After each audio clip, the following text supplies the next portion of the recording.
Hey guys, welcome to the next tutorial of ethical hacking and penetration testing via Kali Linux. So in the previous tutorials we saw or we had a look at gathering information of a particular target or a particular host. So it could be just that gather information. You can also go ahead and gather information via social engineering, or you can go ahead and simply gather information through the techniques that I have shown you previously, that is through using Whois and DNSDict, DNSenum, or the DNS mapping, and even the harvester to go ahead and gather the IP addresses as well as the emails. So the next step after you go ahead and gather information would be to analyze the information and then attack the specific party. So how are we going to do that exactly? There are two ways of doing that. One is through social engineering, and the another aspect of approach would be to go ahead and directly attack using the viruses or worms or trojans that you have created by yourself.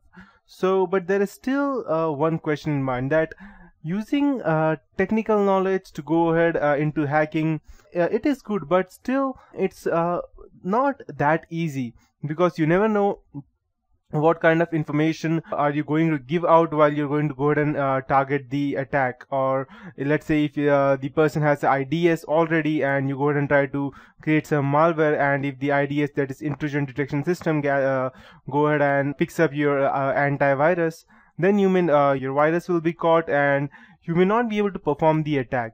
And that can be quite complicated to go ahead and write down program each time you have to go ahead and attack different companies or different persons. So at that point of time, social engineering comes in place. So as you can see, the definition that I have found somewhere on the internet, that your softwares that have been created by any person or any software engineer, they can be applied patches, but there is no patch for human stupidity. So that is social engineering. You go ahead, try to use your charm or your techniques or your information to go ahead and gather much more information by you going ahead and calling them, or using emails through phishing and other techniques to go ahead and gather information. Social engineering is a very vast term. It consists of technicalities as well as non-technicalities as well. So what exactly is social engineering? So in this tutorial today, I will be taking you through what is social engineering, what are the different types of social engineering. So there are 5 different types: baiting, phishing, quid pro quo, pretexting, and diversion theft, which is normally conning people, and what would be the ways to go ahead and prevent them. So these are which I would be teaching you today. So to start with, what is social engineering? It starts with human interaction. Attacker uses a human interaction to go and obtain or compromise specific information. The attacker may be a respectable person, and you may not even know that the person is trying to be what you may not even have thought of. Attacker may appear unassuming or respectable, or he may even pretend to be a new employee, repairman, or an old boss of yours trying to gather information. He may even offer credentials to go for a new network that he has created, something like that, so that he might try to fool you, something like that. And the final thing would be to assembling all the pieces together. So by asking enough questions, the attacker may piece information together to infiltrate a company network. He may even attempt to gather information from many sources, so that when you ask him any question, he may be able to go ahead and give you out any specific answer that he wants, so that you will be confident enough to give him out the details that he wants. So Kevin Mitnick was he's the most famous social engineer of all time. He was dubbed as the most dangerous hacker in the world. So as you can see, it's written on his shirt that I am not a hacker, I am a security professional. That was after he was convicted in jail. He always used to tell that people are mostly helpful, especially to someone who is nice, knowledgeable, or insistent. So for example, I'm just walking down the lane and there's some person who has some kind of problem. I will, without any hesitant, I will surely go ahead and try to help him out. But that is not always good, because the person who is over there standing, who is in some kind of problem, who is a damsel in distress, he may not even be a damsel in distress. He may even be the attacker who is trying to attack us. And Kevin Mitnick's let's say Kevin Mitnick used his social engineering skills, or he was even called as a phone freak. He used that to go ahead and gather as much information as he could, and Later, he was caught. He stole billions of dollars just through phone phreaking. And phone phreaking means just calling the third party and asking him some specific questions by you being a legitimate party, or convincing the third party that you are a legitimate party. So Mitnick was even told that asked to go ahead and put in a solitary confinement because the lawyer even convinced the judge that he had the ability to start a nuclear war by whistling into a payphone. So that's not, this may be a bit exaggerated, but you never know, because as he was told that the USA itself was behind Kevin Mitnick for a very long time.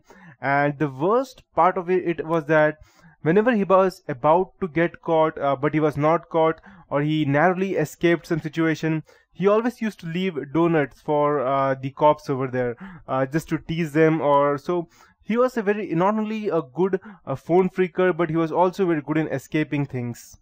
So this is how he was. So he hardly used all of his knowledge to go ahead and attack or social engineer. He only used most of the time social engineering to go ahead and gather information. So he even has his own book named as Art of Deception. So these are the few points that he always told on each and every conference that he had. People always want to be helpful, and that's why they are easily being targeted. So what the hackers do are that they try to gain a level of trust in order to avoid any conflict between the person. And finally, when the party has enough trust in the third party or in the hacker, it's all about gaining access to information that people think that is not that important. So let's say, for example, I go ahead and I call you. Let's assume that you are staying in United States, and so I go ahead and call you and I gather information such as your name, your addresses, your data. I will say that I'm calling you from, let's say, for example, or let's take an example of India over here. I'll just go ahead and call you and I'll tell you that I'm calling you from the census department, and we're trying to gather information about how much person lives in a family, how many persons live in a family. So you can just give me out their names and the date of birth, and you'll think that, oh yeah, no problem, what's the problem in giving a date of birth? So you'll just go ahead and tell all of your names, give out your date of birth, and the person may even ask for email ID just so that you can go ahead and register you. You may even give that out, and when you ask any question related to any census, human census population, he may even give you that out. But what you don't know is that as soon as you go ahead and give the information, he's just going ahead and entering all of those things under your net banking or your phone banking technique, whatever you use, and he will straight away go ahead and use, let's say, for example, the forgot password option in your net banking, and he will easily go ahead and gain your all your details about your credit cards or debit cards, or even your bank status, as whether it's overdrawn or you have sufficient funds in your account, which is, according to me, quite risky. So and the worst part is that, let's say, for example, you are a male, and if a lady calls you, then humans always have a tendency that if a lady calls, then automatically they have a soft corner for them, and they always want to be helpful for the girl. They will never hang up on any specific girl. And so whenever you hear a nice voice on the phone, you always want to be helpful, and that is not as good. So you need to be sure, you need to be smart as to what the person in front of you, what is actually trying to achieve.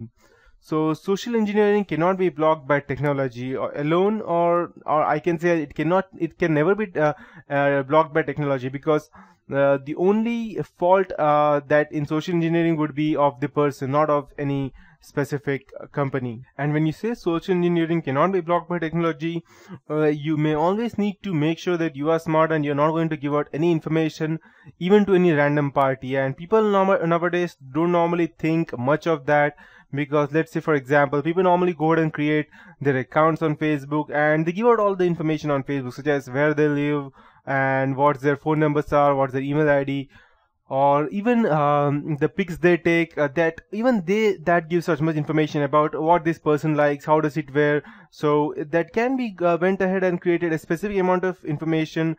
They can be used to go ahead and create virtual personality of your, and anyone can go ahead and think in your way and try to gain information on your behalf. So that is one way of going ahead and getting information. So that would be it for this tutorial. In the next tutorial, I'll be starting with the types of social engineering and how can you go ahead and defend them.